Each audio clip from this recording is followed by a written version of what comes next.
It was a rainy October night, and Mark was driving home on a winding country road, the kind of road that was empty for miles. The rain was coming down in sheets, and his wipers were barely keeping up. He could hardly see beyond the headlights, which only illuminated the narrow stretch of road directly in front of him. As he rounded a curve, his headlights caught something on the side of the road. A figure standing still in the rain. At first, he thought it was just a shadow or an illusion caused by the rain.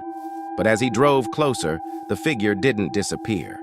It was a person, a man, standing motionless by the road, soaked from head to toe, with his head tilted down as if he were looking at the ground.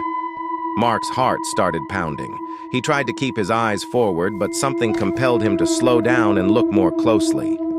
The man wore a dark coat that looked old and tattered, and his hair was matted to his face. He didn't make a move, didn't acknowledge Mark at all as he passed by. Just as Mark felt a sense of relief and started to press on the gas, the man's head snapped up. Mark glanced in the rearview mirror and saw the man's face for the first time, a face twisted in anger with eyes that were pitch black and hollow. Mark's stomach dropped as he watched the figure step into the middle of the road behind him, watching his car speed away.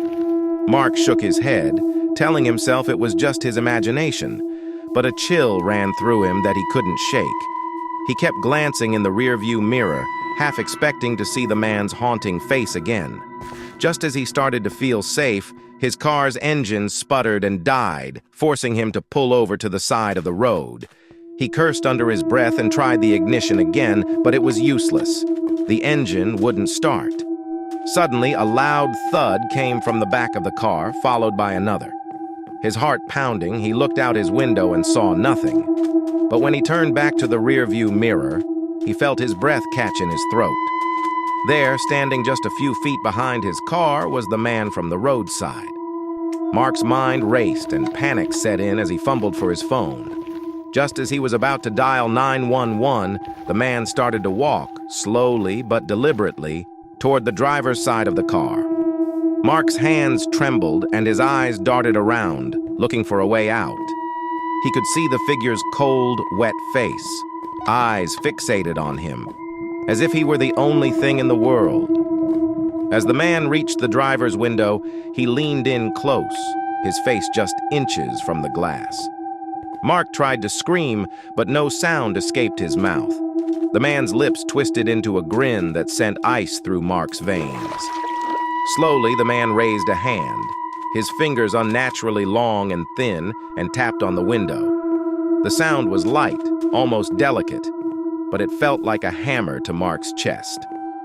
Just then, the car engine roared to life on its own, and Mark didn't hesitate. He slammed on the gas, his tires squealing as he sped down the road. He glanced back, but the man had disappeared as suddenly as he'd appeared. Mark didn't stop driving until he reached his house. He locked every door, pulled every curtain, and sat on the floor in the middle of his living room, the image of that haunting face burned into his mind. The night passed in silence, and by morning, he'd convinced himself it was just a hallucination, a trick of his tired mind. But that night, as he drifted off to sleep, he heard a soft, delicate tapping on his bedroom window.